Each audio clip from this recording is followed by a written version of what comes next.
নমস্কার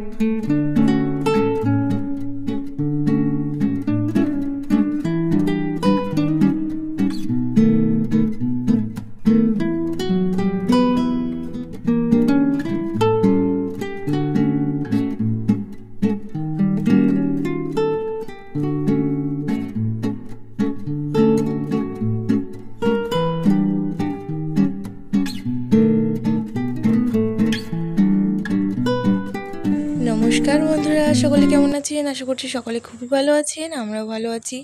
দেবী লাইফস্টাইলের আরও একটি নতুন ভিডিও নিয়ে হাজির হয়ে গেছি। তো দেখো, সকালে একটুখানি এখানে ধূপকাঠি দেখিয়ে দিলাম। আর সকালে কিন্তু আমার স্নান টান সব কমপ্লিট হয়ে গেছে, আর চুল টুল আঁচড়ানো সব কিছুই হয়ে গেছে। তো এবার আমি চলে এসেছি রান্নাঘরে চা করব বলে। তো জলটা বসিয়ে দিলাম, তো চাটা করে নেব। আর এদিকে না একটু ডাল ভিজিয়ে রেখেছি, ডালের বড়া করবো আর পান্তা ভাত দিয়ে খাবো, মসুর ডালের বড়া। আর এদিকে আমি একটু ওষুধ খেয়ে নিচ্ছিলাম। সকালবেলায় জল খাবো ভাবলাম, তো ভাবলাম একেবারে ওষুধটা নিয়ে যাই, নাহলে আর মনে থাকবে না। তো এই একেবারে আর কি ওষুধটাও খেয়ে নিয়েছি। তো এবার চাও হয়ে গেছে, আমি না চা খেয়ে নেবো একটু বসে। তো একটুখানি তোমার দাদাভাইকে আগে দিয়ে এসে তারপরে আমি আর কি চাটা খাবো। ওকে আগে দিয়ে আসবো, তারপরে আমি খাবো। আর বাবুকে তো চা দেওয়া হয়েই গেছে, আর আমরা এদিকে একটু চা খেয়ে নেবো আমি আর কি। তো মেয়ে এখনও ঘুম থেকে ওঠেনি, মেয়ে এখনও ঘুমাচ্ছে। তো ভাবলাম এই ফাঁকে আমি চাটা খেয়ে নিয়ে তারপরে আমি জামা প্যান্ট কটা ধুয়ে দিয়ে এসে তারপরে সকালে একটু কিছু খাবার টাবার খেয়ে নিয়ে তারপরে কিন্তু আমি বাদবাকি দুপুরে যে রান্না করব সেগুলো করব। আর জানো তো, আজকে সকালে সেরকম কিছু ভিডিও করা হয়নি, মার সাথে একটু কথা বলছিলাম ফোনে। তো ওই জন্য সকালের ভিডিওটা সেরকম শেয়ার করা হলো না। তো একেবারে চলে আসলাম দুপুরে, যে রান্না শুরু করে দিয়েছি। তো একটু শাক ভাজা করে নিচ্ছি। তো দেখো বন্ধুরা, আমি কিন্তু শাক অত ভালো কাটতে পারি না। তো ওই যেরকম পারি বড় বড় করে আর কি, কোচাতে পারি না ঠিক মতন, সত্যি এখন আমি ওটা পারিই না। আর কি বলতো, বটিতে কোচাতে গেলে না হাত মাথা একদম কুচিয়ে কি বলবো আর সে কীরকম হয়ে যায়। তো ওই জন্য আমি চাকু দিয়ে আর কি কুচাই। আজকে না শাকটা ভেজেছি একটু চিংড়ি মাছ দিয়ে, আর পেঁয়াজ রসুন কাঁচা লঙ্কা শুকনো লঙ্কা ফোড়নে দিয়ে বেশ সুন্দর করে ভেজেছি, বেশ দারুণ হয়েছিল কিন্তু শাক ভাজাটা। আর করব হচ্ছে গিয়ে পটল চিংড়ি। তো এদিকে দেখো, চিংড়িগুলো তো একটু ভেজে নিতে হবে আগে। তো চিংড়িগুলো একটু ভেজে নিই।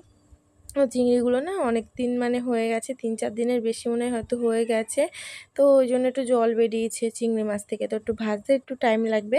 আর এই পাশে দেখো ভাতটাকে বসিয়ে দিচ্ছি, তো ভাতটাও হয়ে যাক, আর না হলে ভাত হতে অনেক দেরি হয়ে যাবে। আর যখন খাবো না এই গরমে, অত গরম ভাত খাওয়া যায় না, ঠান্ডা হতে হতেই মানে তরকারি ঠান্ডা হয়ে যায়, এরকম ব্যাপার।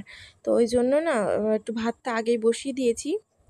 আর এই পাশে দেখো, আমি হচ্ছে গিয়ে পটল চিংড়িটা রান্না করব বলে তেল দিয়ে দিয়েছিলাম কড়াইতে, দিয়ে এদিকে আলুগুলো ভেজে নিচ্ছি। আর ওই 4-5 পিস আলু রেখেছি, ওগুলো আর কি আমি মাংসতে দেবো বলে রেখে দিয়েছি। আর এদিকে এই আলুগুলো ভেজে নেব। আর একই সঙ্গে আলু ভাজা হয়ে গেলে এবার পটলগুলোও দিয়ে দেবো। পটলগুলো একটু সুন্দর করে ভালোভাবে ভাজা করে নেব। তো পটলগুলো একটু লাল লাল করে না ভাজলে ভালো লাগবে না। একটু হলুদ দেবো, ভুলে গেছিলাম হলুদটা দিতে। তো ভালো করে একটু ভাজা করে নিতে হবে আর কি। তো হয়ে গেছে ভাজা, এবার আমি মানে রান্নাটা বসাবো। তো এদিকে আমি ফোড়নে দিয়েছি হচ্ছে শুকনো লঙ্কা, তেজপাতা, জিরে।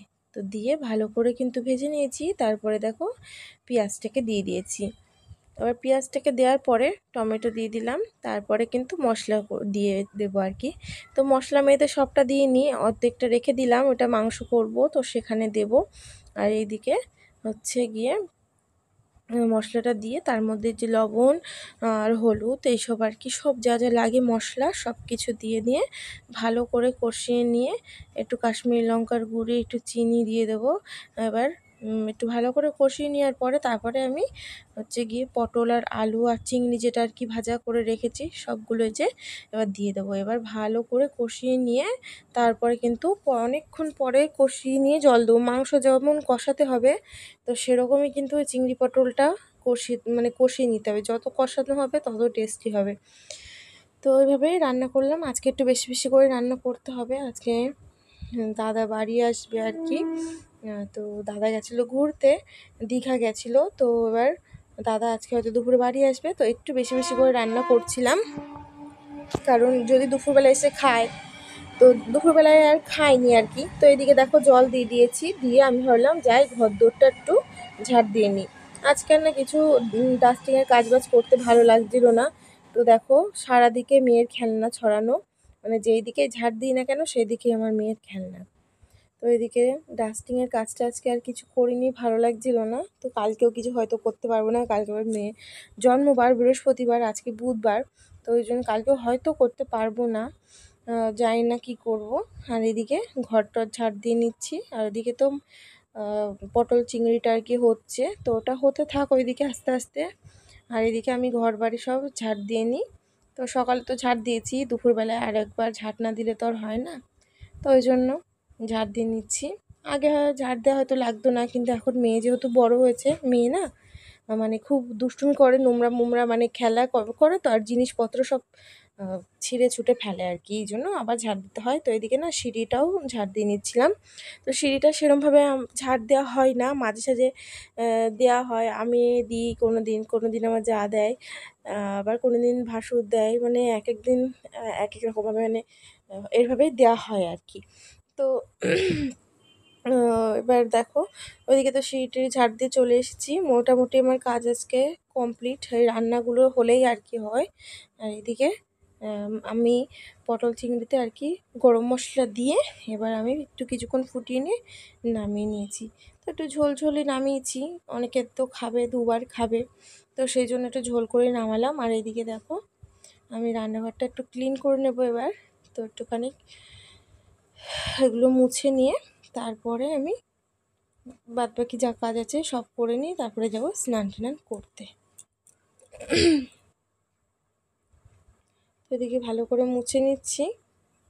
আর এদিকে ভাত হচ্ছে, এখনও ভাত কিন্তু হয়নি, ওয়াল টোয়ালগুলো একটু মুছে নেব, যেহেতু রান্না করা হয় তেল ছিটকে যায়। আমাদের এখনও তো কিচেন চিমনি লাগানো হয়নি যেহেতু, তো ওই জন্য একটু সমস্যা হয়। চিমনিটা যে কবে লাগাবো জানি না, ভগবান যবে চাবে তবেই আর কি হবে। এদিকে দেখো আমার মাংসের কিন্তু মশলা কষানো হয়ে গেছিলো, ভিডিওটা করা হয়নি। ওই একই রকমই তো মানে প্রসেস, মানে পটল চিংড়ি যেরকম করেছি মাংসরও সেরকম করে কষিয়ে নিয়ে এবার মাংস দিয়ে ভালো করে আলু দিয়ে এবার কিছুক্ষণ কষিয়ে নেব। এর মধ্যে একটু চিকেন মশলা দিয়ে দিয়েছিলাম, এবার ভালো করে কষিয়ে নেব। চিকেন খেতে আমার কি ভালো লাগে জানো না, কি বলবো, মানে আমি রান্না করে ওই রেখে দিই, তারপর স্নান টান করে এসে তারপরে আবার একটু খাই, আবার একটুখানি পরে ভাত খাই, এই করি। মানে আমার মাংস বলতে খুব ফেভারিট, আর আমার মেয়ের চিকেন পকোড়া খুব ফেভারিট, দুজনের দুরকম। তো ওর জন্য আমার চিকেন পকোড়াও করতে হয়, তো চিকেন রেখে দিয়েছি, দেখি কবে করে দিই। আর এদিকে দেখো জল টল দিয়ে আমি বসিয়ে রাখছিলাম, তো এই যে আস্তে আস্তে হয়ে গেছে প্রায়। তো আলু টালু কিন্তু গলে গেছে, এবার আমি নামিয়ে নেব। তো গরম মশলা দিয়েও কিছুক্ষণ ঢেকে রেখেছিলাম, তো এবার নামিয়ে নিলাম।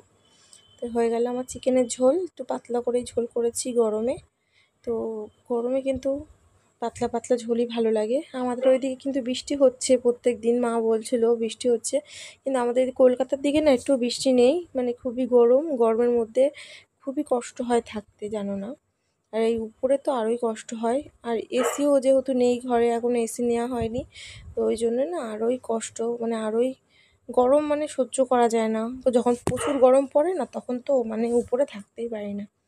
তো এই যে দেখো থাকতে তো হবেই। এই যাই হোক, এদিকে রান্নাঘরটা একটু ক্লিন করে নিই, মানে গ্যাসটা আর কি একটুখানি মুছে টুছে নিয়ে, আর এদিকে না বাসন টাসনগুলো আর কি মেজে নিচ্ছি। তো বাসন কিছুটা মাজা হয়ে গেছে, আর কিছুটা মাজলেই আর কি হয়। আর যে বাসন রাখি যেই মানে ঝুড়িটা আর কি, তো আজকে ভাবছি না সেটাও একটু মাজবো, এই যে, কারণ এটা না অনেক দিন হয়ে গেল তো মাজি না, তো এটা না মাজলে না হবে না, একটু আয়রন আয়রন পড়েছে, মানে জল যেহেতু সবসময় বাসন এতে রাখা হয়, হলুদ হলুদ ভাব হয়ে গেছে। তো এদিকে দেখো এটাও মাজা হয়ে গেলে এবার ধুয়ে নেব। আর আজকে ভিডিওটা এই পর্যন্তই, আর এদিকে দেখো বাসন ধুয়ে তুলে নেব এতে। আজকে ভিডিওটা এই পর্যন্তই, আশা করছি তোমাদের সকলের ভালো লাগবে, আর ভালো লাগলে একটা লাইক কমেন্ট শেয়ার করে দিয়েছো, তোমাদের একটা লাইক কমেন্ট আমাকে অনেকটা ভরসা দেয়। তো টাটা বাই বাই বন্ধুরা, গুড নাইট।